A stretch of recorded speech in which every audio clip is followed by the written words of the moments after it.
Sadashiva Samarambam Shankaracharya Madhyamam Asmadacharya Paryantam Vande Guru Paramparam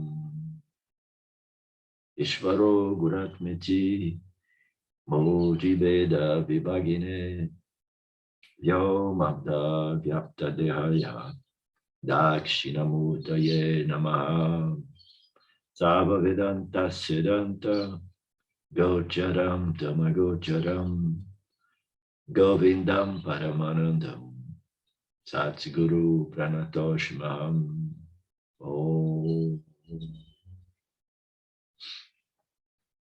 Om Shanti Shanti Shanti Om Namaste. Welcome to our Panchadasi.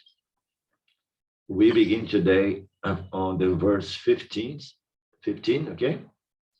Wherever is experience, is awareness experience itself, even when the subject-object duality required for experience is absent. Awareness cannot be experienced by a jiva as an event. It can never be negated because it is always experienced as I. Okay. So let me see if I can make it a little more, a little rounder and more intelligible to say. Huh? Whatever is experienced is awareness experience itself, even when the subject-object duality required for experience is absence. Okay? So now, it says that any experience is awareness, even when there is no experience, because as we know, we need a subject-object in order to have duality and experience. So when we don't have a subject and an object, and then we have consciousness without the subject, Jiva, and the object of experience, it is just enjoying, it is status as consciousness and unmanifest, let's say. So there is no question of experience. But we say that sometimes we say that there is an instance that in which there is no really subject-object duality, but there is still certain experience in the case of Anandamaya Kosha, or deep sleep or samadhi state. So the fact remains that without duality, the duality begins with subject-object. Without duality, experience is non-existent. It is absent. So therefore, call that an experience of consciousness is a stretch. That's what I want to say, And consciousness cannot be experienced by a jiva as an event, and that is very clearly. Consciousness cannot be experienced as an object. Only objects occur in time and space. It can never be negated because it is always experienced as I would. Cannot be experienced by a jiva as an event. And the jiva is there. And the jiva is the one experienced the I sought. But consciousness cannot be experienced by a jiva in time and space, but cannot be negated because it's always experienced as I. So the jiva is the I sought, the aham, is the aham that it is reflect consciousness experiencing its conscious existence, its light. So experience satchit. So that is the jiva. And awareness cannot be experienced by a jiva as an object in space-time. Therefore, it is a fact. We know that. But it's always experience, and therefore not negate, will never be negate, because at the same time is experienced at all time. and experience as what? As a jiva, the aham. So the jiva cannot be experiencing consciousness as an object, but the jiva, which is his aham, is the self showing up to the party before even any objective experience takes place. It's always experienced as existence, I would say. It can never be negated. Awareness, consciousness can never be experienced by a jiva as an event. As we know, it can never be negated, though, because it's always experienced as existence. Okay, so any experience of sat, of existence, it is consciousness appearing as sat chit. It may appear as chit. Chit appears as aham, and then sat, it appears as just the universe of inert objects. So in either case, consciousness is the light revealing either aham or idam, the other object, or just no jiva, but just the universe. I don't know what to say. When I read this before we begin the class, I found it a little bit confusing. So now I need the help of you three.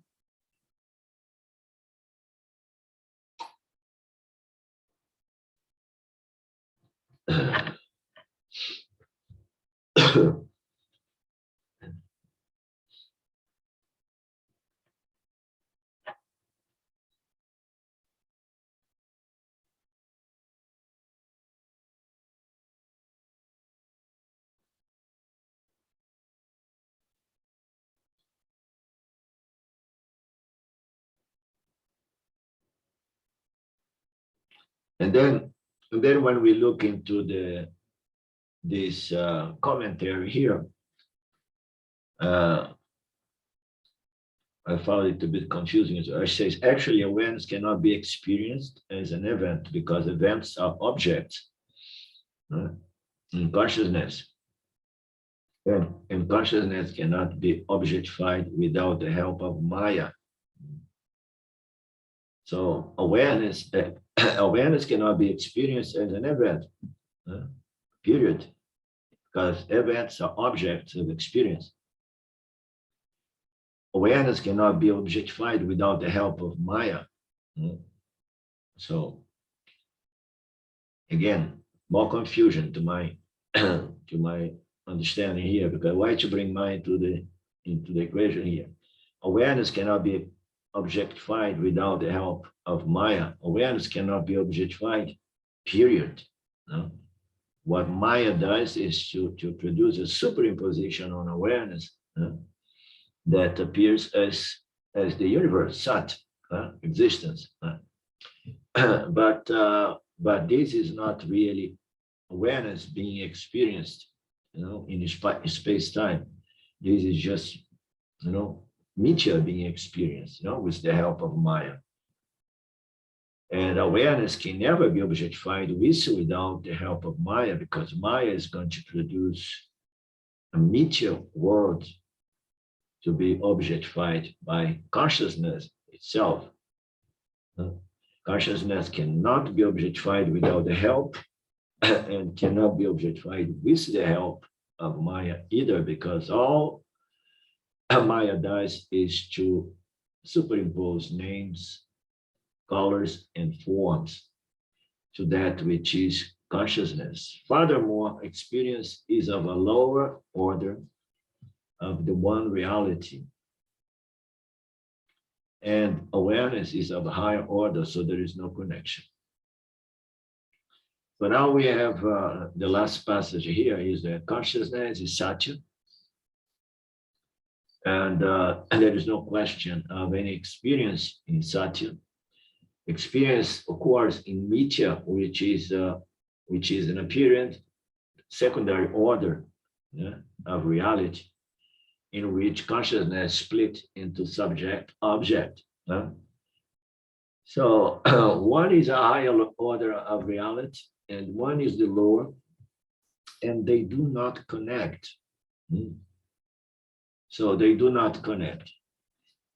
So how can you experience the higher order called Satya, or consciousness, making use of the instruments of experience / knowledge belonging to Mithya, which is the inferior order.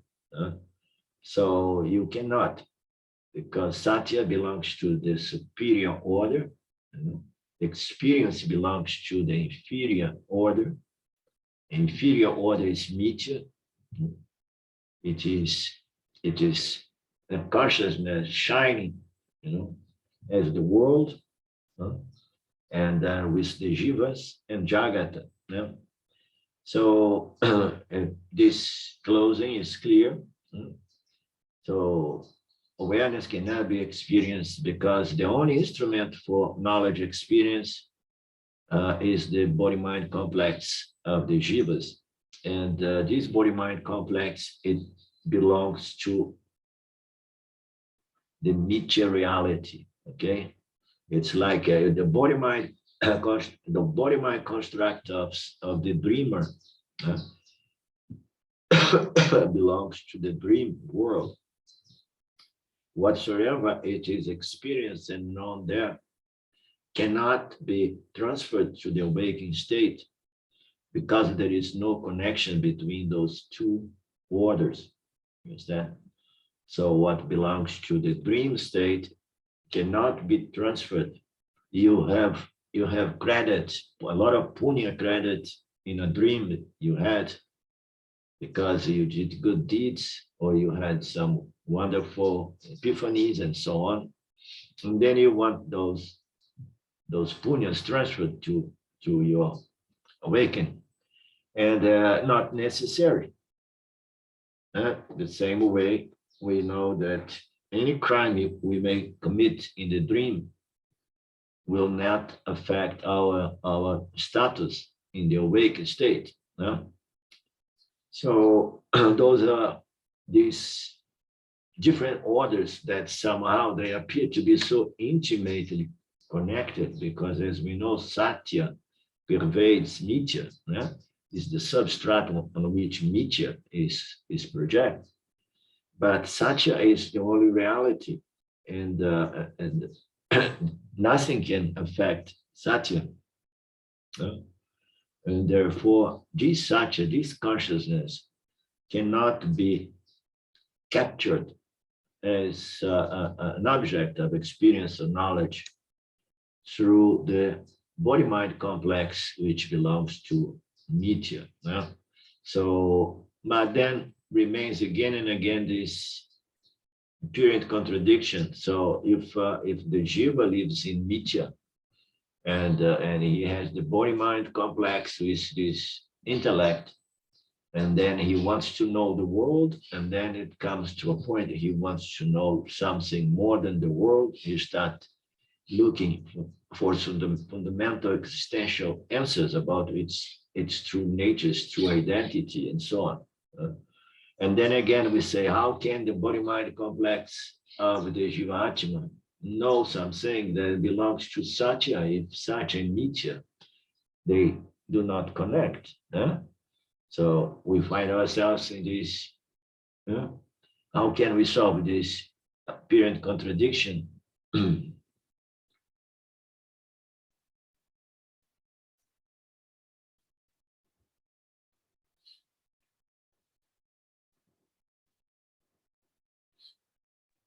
Arlindo, I'm thinking it can only be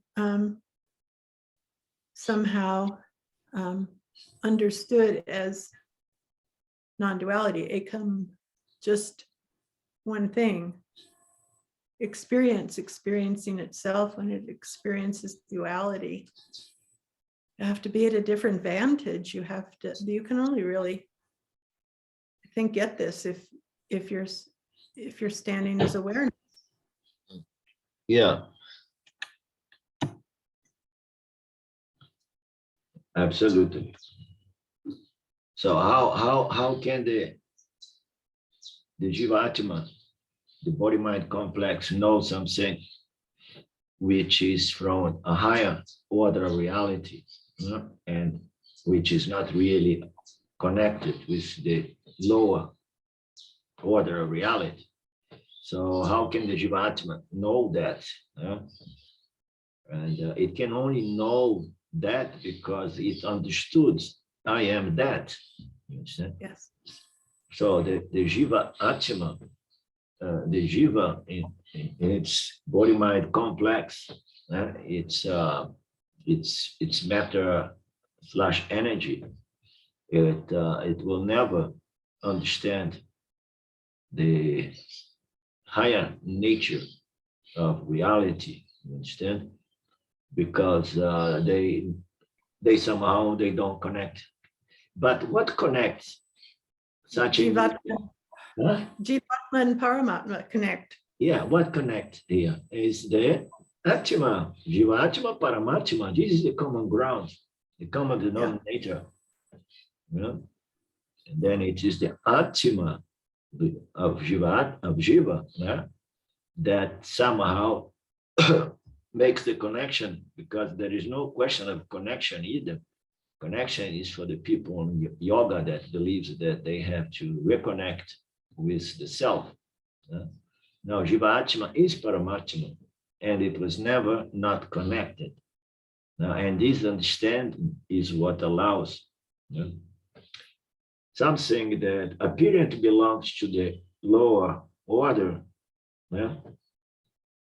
recognize its nature in the higher order. It's only possible because he got the connection. No, because he is that, and there is no need to make any connection.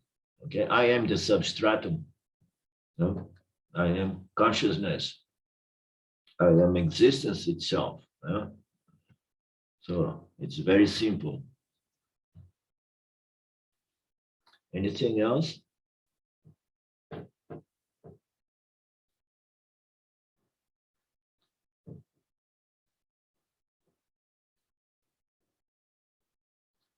The verse 16, the Brihadaranyaka Upanishad says, this self is self-evident and does not require a special experience to prove it.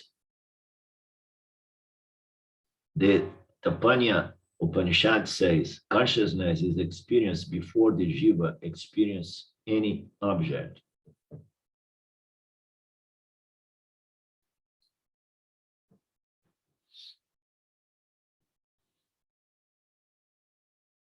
So the self is self-evident, does not require a special experience to prove itself. This we have explored so extensively, that there is no ordinary or special experience that can prove the existence of the self. Okay? So it is one of the most absurd points, which takes, in most cases, time to be understood. So the self is so obvious, so self-evident, because it's that by which the world is known, the Jiva is known, and everything is known because of the self. It's so self-luminous, self-evident. And of course, it does not require any miserly experience to shed light on itself, because it is the very source of absolute light, the light illumining and revealing this shining world. And then the Tapaniya Upanishad says consciousness is experienced before the Jiva experience any object.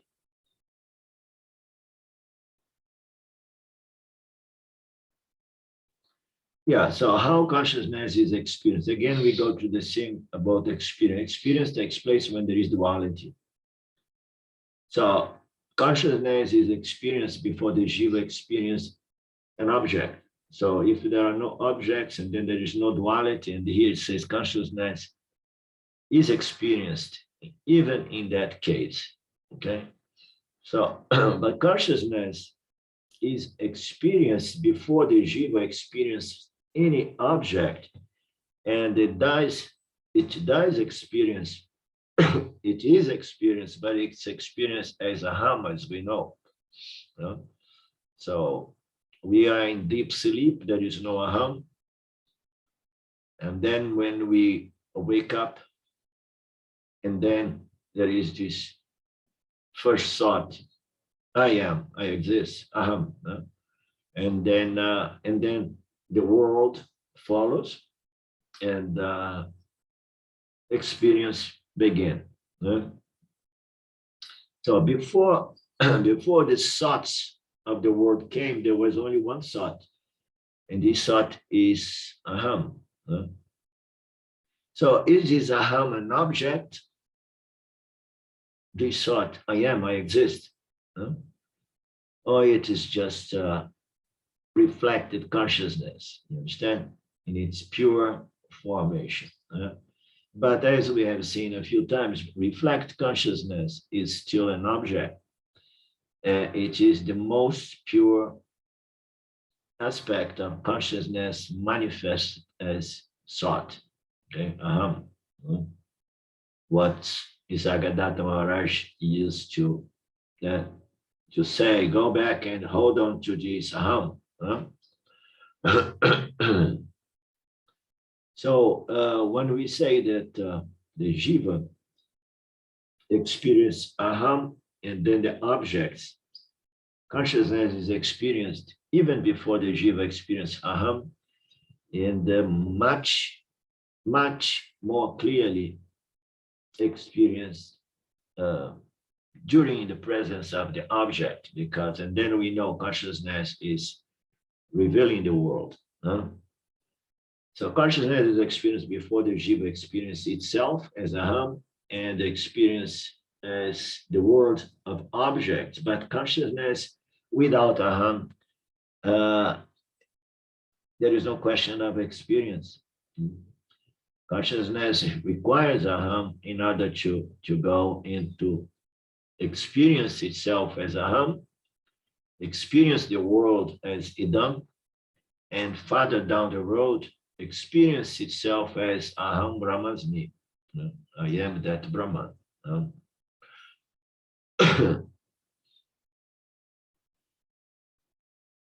But the point here is that consciousness is experienced even before we wake up, let's say. It is experienced, yes. We know that it is present when we are totally unconscious. Consciousness is present. And then aham comes, and then the thoughts come, and then there is a more tangible experience. But we know that consciousness must be there even before the aham comes into play, because consciousness is that never not present. Yes, Lynn. It reminds me, my husband had this experience often when he'd wake up and he'd say, it's not that I don't know who I am, I don't know what I am. So there is that little place between deep sleep and waking, where you exist without attributes. It's a lovely experience. Yeah. Totally. Existence is there on the conscious level, or subconscious level, even totally unconscious level, and we know that our conscious satchit is present all the time, keeping the body alive and so on. And then the aham comes, and then the other thoughts come, and then consciousness comes simultaneously with that. There are some people that defend this this notion, that no, consciousness, it's not independent. It emerged together with the I thought and the thoughts of the world. But we can examine that concept in the light of Vedanta, and we can reject it, because we know that consciousness is always there before anything comes before us. Consciousness is not appearing again and again, you know. Consciousness is there, and then comes one object, and then another object, and consciousness is there, never changing. But thoughts are coming. And what is the difference between consciousness after the fifth thought, or before the first thought, and in between all those thoughts, consciousness is always the same and never changing. So consciousness is always there, but without aham and objects, there is no question of experience. But we tend to say yes, but anyhow, we can say that consciousness is experience itself at all times.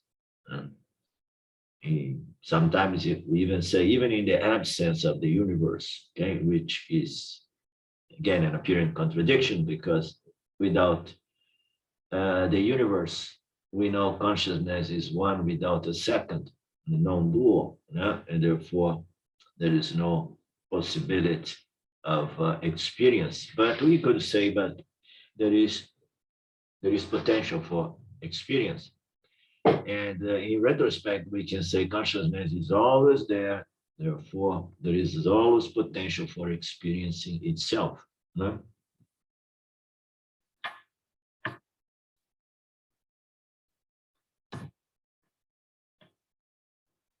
When I wake up, I'm experiencing myself before my Jiva and its subjective experience appear. When you want to experience the self, you're already there prior to the desire to experience. There we go. The yogi wants to experience the self. And then he sits, he does tapas and meditation or whatever. And so you want to experience yourself. But there was a moment that yourself was not present before the thought of I want to experience the self, or during the effort of I want to experience myself, or even after I stand up and walk away frustrated, say, I did not make it, I want to experience myself. So is there a moment that the self is not present? So it was always there. That's what we say. It's prior to even the desire to experience itself.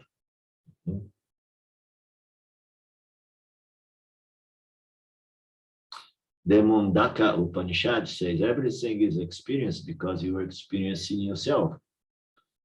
So this is a beautiful statement, very practical, non-philosophical. I must experience the self first, and then the world of object second. Right? I must experience the self first. How I experience the self as I myself, reflected consciousness. I must exist so that I can experience the existing world. I must be conscious so that I experience the world, the self, okay, which is conscious existence.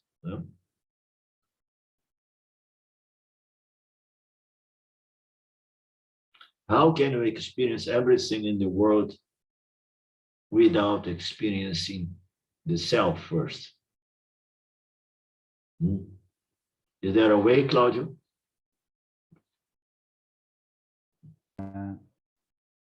Yeah, it's a little bit confusing how it is explained here, because yeah, you have to we mean that it is referring to reflected consciousness, because you cannot experience in consciousness. So it's a little bit confusing, because he says everything is experienced because you are experiencing yourself, but yourself is not really experienced. It's simply always there. But it means that you experience yourself in reflected consciousness, and with reflected consciousness you can experience everything else. right? Yeah. So all these final statements of the Upanishads, they are final, the final Mahavakyas. They are for people like us, people who understood Vedanta and it knows that when the Upanishad says that everything is experienced because you're experiencing yourself, is because you understood that you are original limitless consciousness. Okay, you understood that. So you are consciousness. Okay, you are the Atma of the Jiva. So now, how can I everything that I experience, if I don't know that, I say, I could not say, if I don't know that I am consciousness, I could not say that everything is experienced because I am experiencing myself. You understand? So I will never understand that. Okay. So I need to begin by understanding that I'm searching, yeah, and seeking an experience of myself, but myself, I'm always present as the conscious existence doing the search. That famous expression, you are what you're seeking. But how so? My mind is not what I'm seeking. My body is not what I'm seeking. What do you say that you are what you're seeking? Because what you are seeking is consciousness, and consciousness is not the mind. And you are already this consciousness. So then when we say everything is experienced only because you are experiencing the self to begin with. How you experiencing the self? Oh, I had a special epiphany and then I registered that and then I locked it in. And now I remember it at every moment. And then I know that I experience the self. No. So I experience everything because I experience myself first. Okay. So how I experience the self first. I experience the self first. I experience the self as my own self because I understood that I am the self. It's the only way to have self-knowledge. Is said direct knowledge, paroksha jnana, is I want to experience the self as my own self. I want to know the self as my own self, not as something other than my own self. Otherwise, I would be in duality again. So I experience the world because I experienced the self first also as my own self, meaning to say, I am that self. I am that consciousness, right? Is it more clear now, Claudio? No? Yeah, so with how you explain, it is referred to the pure self, not the reflected. It Did I depends understand on, or depends yeah, on you. Depends on you. Each one of us is going to define this aham on its own way. Some with a firm conviction, I am that limitless consciousness. Some with a shake conviction. Some others very doubtfully. You understand? yeah, okay. Everything is experienced because I am experienced myself first. I experience the self as my own self. This self is always shining 24/7. In pleasure, in pain, in darkness, in punya, in papa. At all times, the self is self-evident as the light of the illuminator. So I experience the light, and then I experience the hand, which is illumined and revealed by the light. So if I remove the hand, and then the light is there, but it's not easily recognizable because it needs things on which to reflect and to reveal. So now I experience the world. How can I experience the world without consciousness? And I am that consciousness. I am that conscious is the key, Claudio. You understand? Yeah. It's a shift. Yeah. A shift No, of it's simply that this sentence, like I never read sentence like this. It's something new to me to read something like this or at least in this form. So I struggle because I read this verse, also this paragraph the last week, and I also read it and say, what? It's better that I read it with that Arlindo, because also it's good to explore it a little bit, because but now I understand. These are very, very profound Yeah. and subtle final statements of the Upanishads. You understand? It's pure knowledge.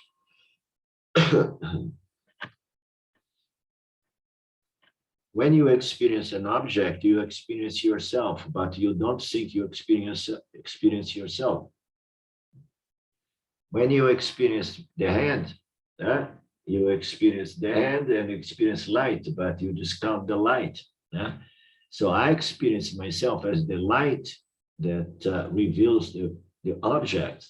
But then when I'm extrovert towards the object, I discount the light of consciousness, without which no object can be known or experienced. When I experience and know an object, I'm experiencing myself. But I discount myself the same way we discount the light revealing the hand and all other objects. Another Upanishad says, before the evolution of the universe, the self alone shone.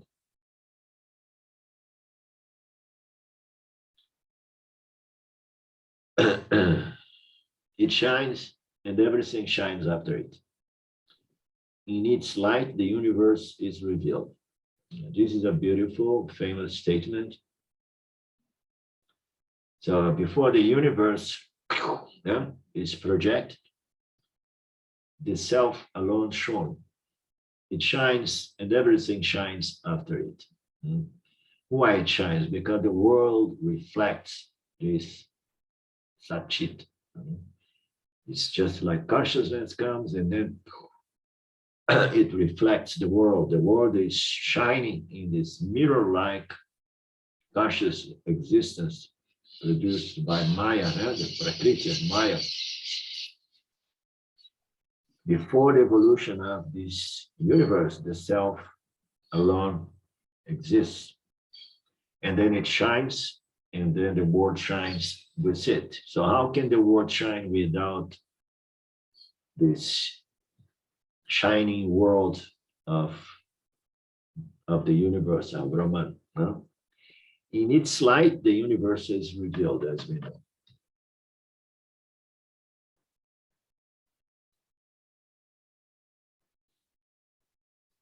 What do you think, Claudio? No, this is clear. This is very clear.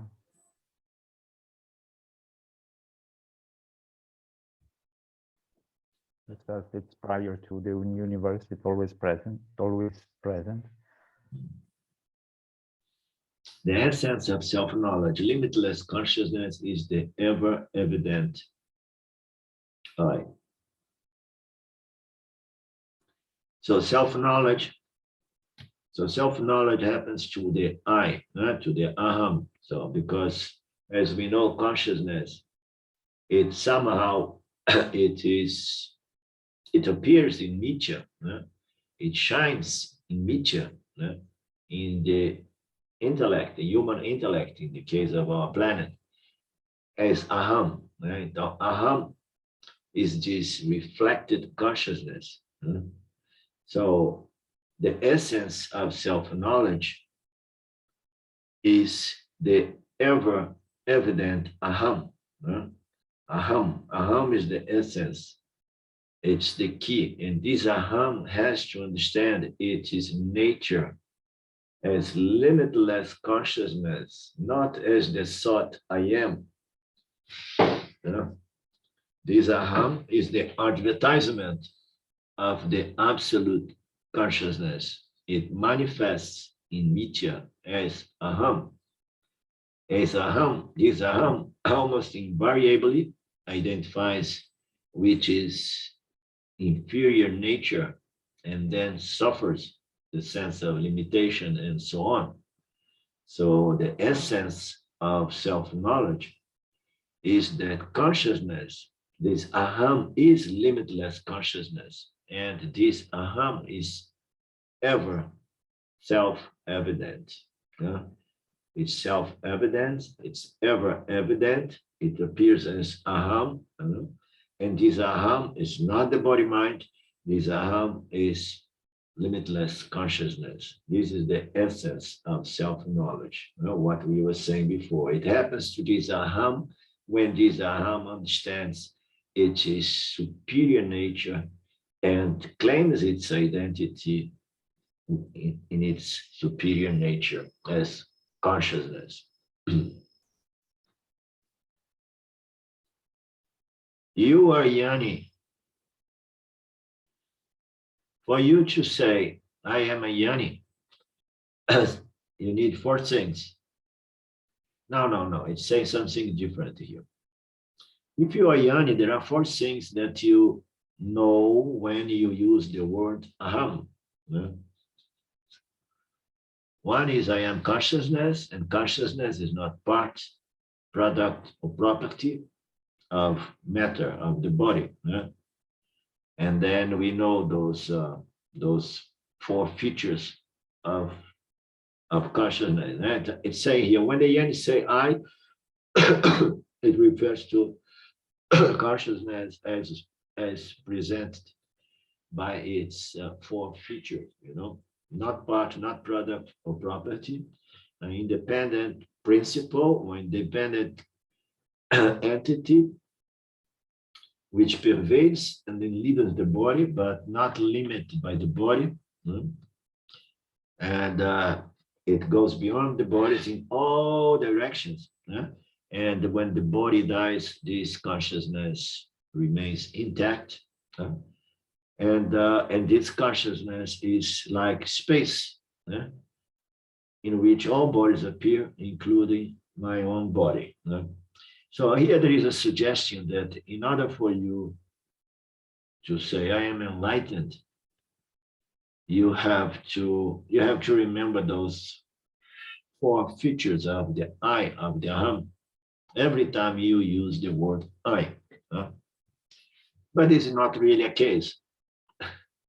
It's not a case, and it's important that we point it out so that we don't develop some funny fantasies, because most of the time the Yani is going to use the word I, and sometimes it's going to be in reference to its physical I, physical body, sometimes with some mental, emotional aspect. I am sad, I am sick, I am ill, I'm I.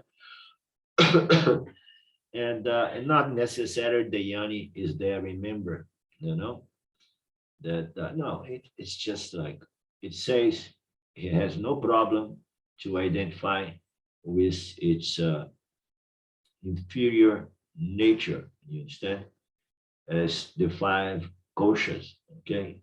And then what's the big deal? What is the difference? Is the difference that even when the Yani say, I am tall, I am sick, I'm health, I'm rich, I'm poor, I'm fat, I'm skinny, I'm young, even though he goes saying those things,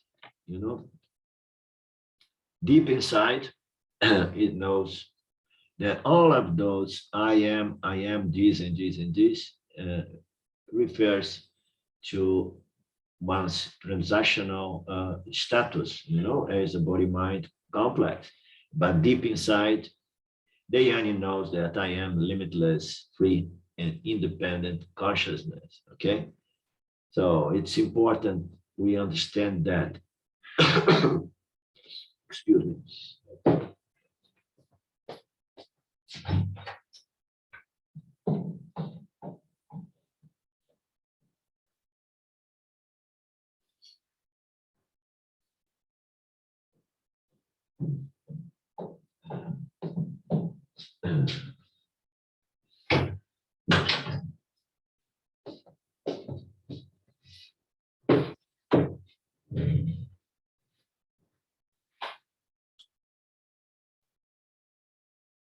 Are we clear about this point? Huh? You understand your consciousness, you understand the features of consciousness, the nature of consciousness, and so on. Huh? You understand that you are like space, you are like the light, you are all pervasive, and so on, all possible features. And but yet you use the I am, the body. Sometimes I am I am like this, I am like that. I'm having a headache. Oh, headache, the self has a headache. You are not enlightened. Oops, I'm sorry. It's like James, when I first met him first time in India.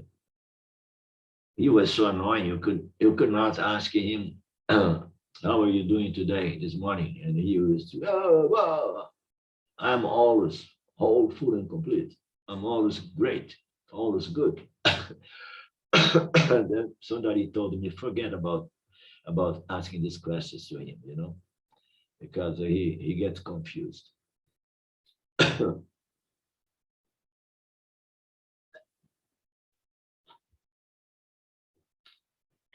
Okay.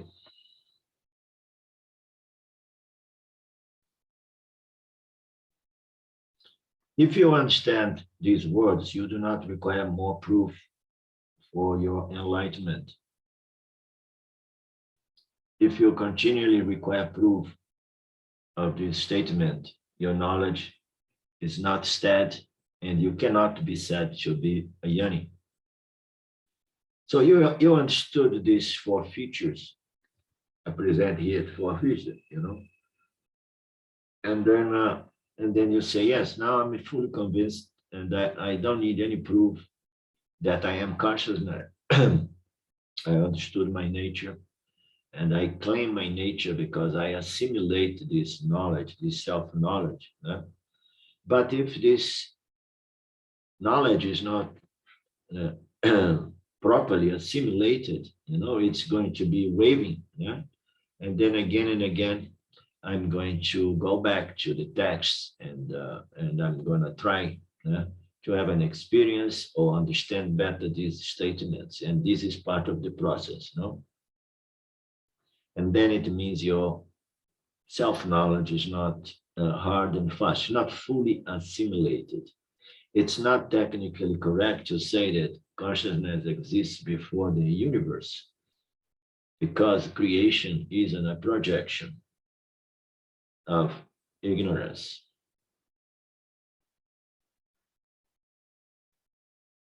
So we have awareness, and to say that awareness exists before the universe, somehow it gives a status to the universe, which the universe does not really deserve. Okay. Because the universe is non-existent. It's as good as non-existent. It's just an appearance, it's a mirage. And now you say, also it's consciousness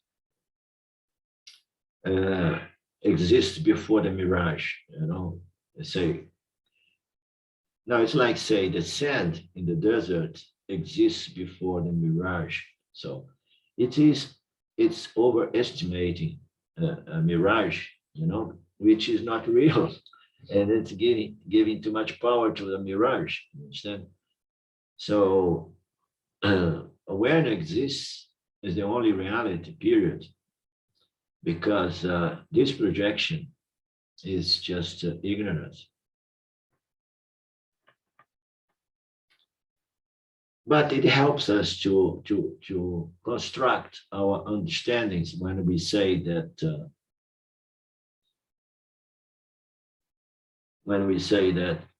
awareness exists before the universe.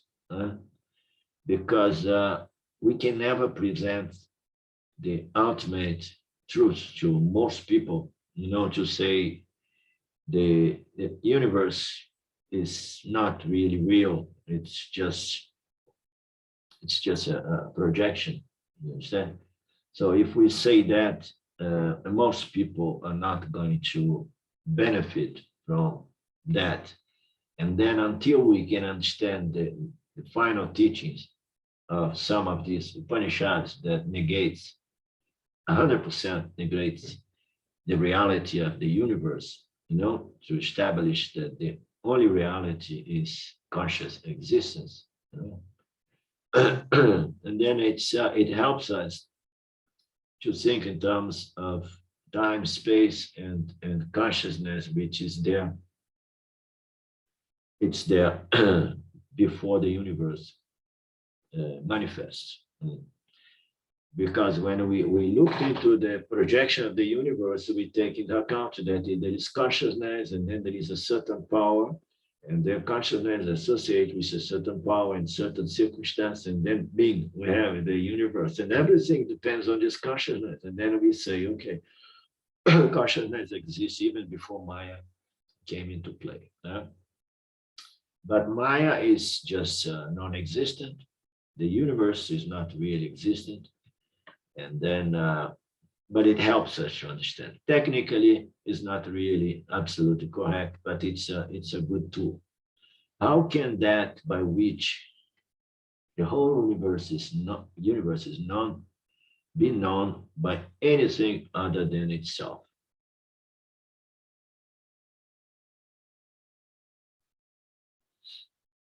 So this is a good one, huh?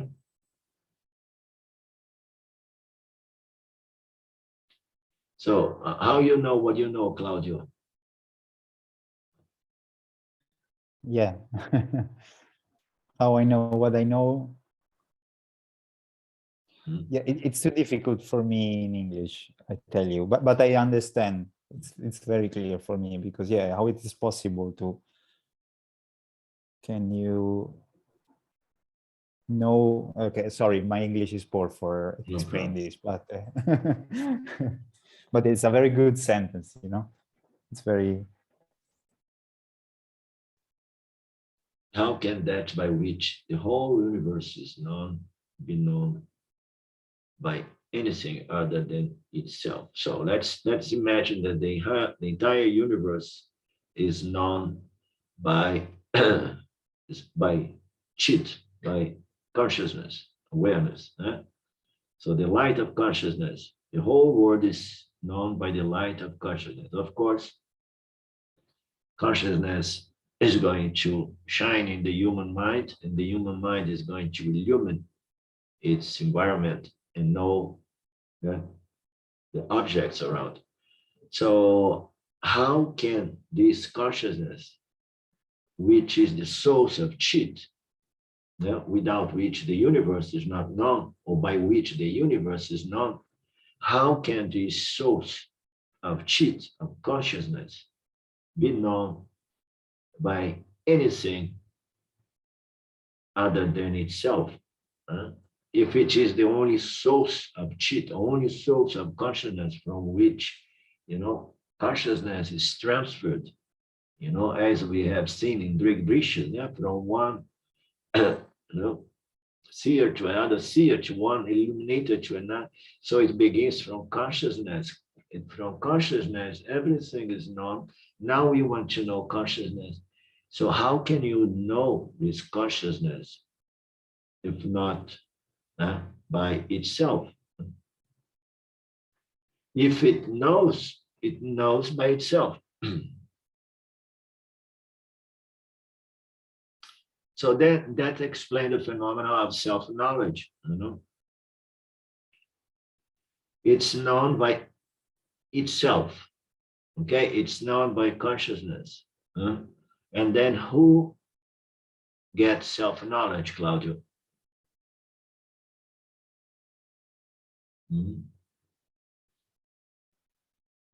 Arlindo, I still struggling a little bit with understanding who have really self-knowledge, because it was a question that I asked you, but I still there a little bit doubting on that. And now I was thinking another question. It's the Jiva Atma. I don't know if it's correct, but it's the Jiva Atma already knowing itself as Atma. Oops, I don't know. No, the Jiva, there are two things. So The Jiva Atma and Atma. That's why we say Jiva. yeah, exactly. So technically, Atma knows already itself. It's only the Jiva that has to gain self-knowledge, right? Yeah, Atma or consciousness is not a knowing entity. We say that it is self-knowing, self-knowledge, and so on, but not in the same way we experience self-knowledge, because our self-knowledge is in opposition to self-ignorance, because we all come here with suffering of avidya. And then although all of us are the self, we take some time to realize it, that I am free, limitless consciousness. So now, consciousness is always ever free. It appears as the Jiva, and it almost invariably it feels limited, and and feels like it needs to find something, discover something, know something to remove this sense of limitation. And then it understands that it's a question of identity or knowledge, and then start trying to know this limitless self. So now, but it is already the limitless self, but it's struggling with some avidya, some wrong notions that have identified this aham, this atma, with its substantial material nature, energy / matter. So now we are doing this transfer of identity by doing this inquiry again and again. And then the question I present to you before is, who gets the self-knowledge? Because the self is beyond knowledge and ignorance. Okay, it is the source of knowledge. When we say that the self is self-knowing, of course, it's self-luminous, self-evident, because one of the natures of the self is chit, and it is this chit that it manifests as pure sattva, or in other words, Ishvara, the Lord, which has the entire knowledge of this apparent reality. So now, of course, this consciousness is the very source of chit, of knowledge and intelligence and consciousness. So it is okay. It's and it's not an entity. And then the Jiva, but it appears as reflected consciousness or Jiva Atma. And the Jiva wants to get this self-knowledge. And then we said before that it can only be known, can it be known by any other thing than itself? Itself. So now the self is already self-conscious, free, self-realized, and so on. So the Jiva is the one who is having trouble, and then and it wants to know the self. But how can this self be known if not by itself? Okay, but at the same time we say that self-knowledge is only relevant to the Jiva Atma, because only the Jiva Atma becomes the experiencing knowing entity, and it wants to enjoy its true nature as freedom. So now who really gets this self-knowledge? It is consciousness that somehow know itself by itself, or it is the Jiva that knows itself, by itself. Hmm.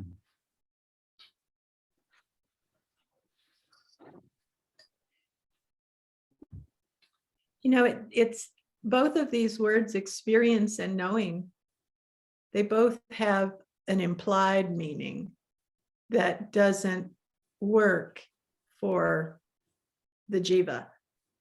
The implied meaning is I don't know how to say this. There's two levels of understanding, or everything is so dual here. It's hard to talk about non-duality when you talk through experience or knowing, which are both in duality. So really hard to grasp it. Well, I mean, we are venturing on some philosophical short conversation here, but it's the concept is always very simple. You understand? So consciousness can only know itself by itself, as it says here. Okay, but consciousness is not a knowing entity. And then who is going to know itself by itself? Okay, is the Atma of the Jiva. Who gets the self-knowledge? Is it the Jiva, or it is the Atma of the Jiva? You understand? If it is the Jiva, it may suffer of what James used to call enlightenment sickness. Okay. But it comes from the Atma, and then it's a shift of identity. You understand? And then it's the Atma recognize itself, itself in the Jiva. The Atma recognize itself in the Jiva. The Atma of the Jiva recognize its true nature as Atma, as the self. So it's very simple. And then you say, how can this be known by which the whole universe is known? How can it be known by anything other than itself? So of course, it can only be known by the self, but it is the self shining in the human intellect that understands that I am that consciousness, I am that Brahman, I am that self. So it is the self in nitya, in duality, shining in the human intellect and recognized by itself its true nature. Does it make any sense? I hope.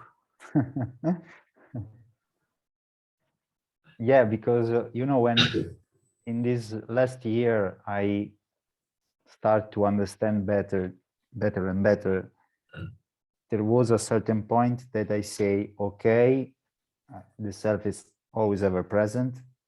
I am the self. And then I ask myself, okay, so who is talking now? It's simply the intellect, is the Jiva, it's the apparent reality that is talking now, but the consciousness, the self, it was always there even before this realization. So I start to think, okay, so who is the one who gets the self-knowledge, this understanding? And so I say it is the intellect. So maybe I get confused on that. And now with your explanation, I understand this Atma of my Jiva Atma, okay? The Atma part always has this knowledge, but now with the preparation of my body-mind, with time, with Vedanta, the mind gets more prepared. The Atma part of the Jiva Atma is the really part that gets this knowledge, of course, always if it was always there. Yeah. I try to explain. Sorry if I get, but maybe. Yeah, you did a good job. Yeah, this knowledge is our true nature. It shines every time we say I this, I that, I this, I that. It's misplaced I into the five quotients. But then we are doing the job to discriminate between, these inferior natures of the I, so that we keep the I as our superior nature, consciousness. So this is the job, you understand? And when we talk as the intellect. So the Jiva was designed to process experience and to think and to talk and to interact. This is part of being a human being. And then in this process, we are going to talk in a different way, We are going to talk, even if we talk the same word, Aham Brahmasmi, I may talk from just academic knowledge, or I may talk from certainty of self-knowledge, you understand? And this is the training, this is the work of keeping, turning this knowledge fully assimilated until it's very clear and hard and fast, and a doubtless understanding in respect to one's true nature. So who is talking? Who is speaking? It depends. I mean, of course, the Jiva is speaking, the teacher speaks, and everybody speaks, wife speaks, children speak. But who are there with the knowledge, that this I who speaks is the limitless self? Understand?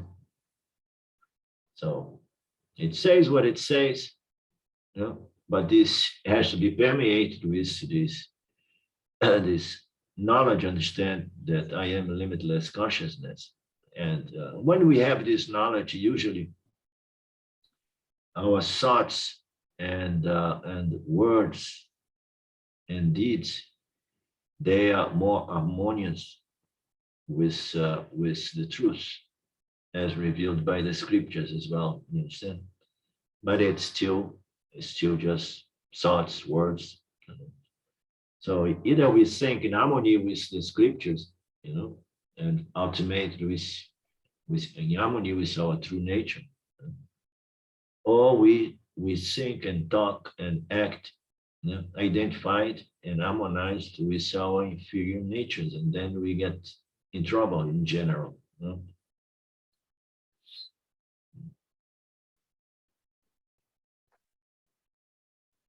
That's why all of this must converge or to culminate on the thought, Aham Brahmasmi. You understand?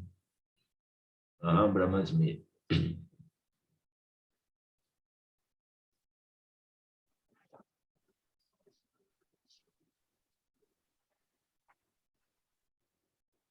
I did a seminar in Portuguese in Brazil some time ago that I was playing so much around this, making examples of, rather than people living or making a stand and living from Aham Brahmasmi, and then I used the words in Portuguese, but Aham body me, Aham mind me, so Aham this and that me, so we want to correct this Aham body me, for example, to Aham Brahmasmi. Right on.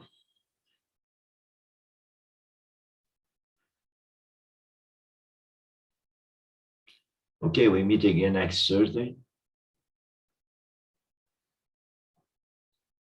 Om Purnamada Purnamidam Purna Purnamudachyate Purna Purnamadaya Purnameva Vashishate.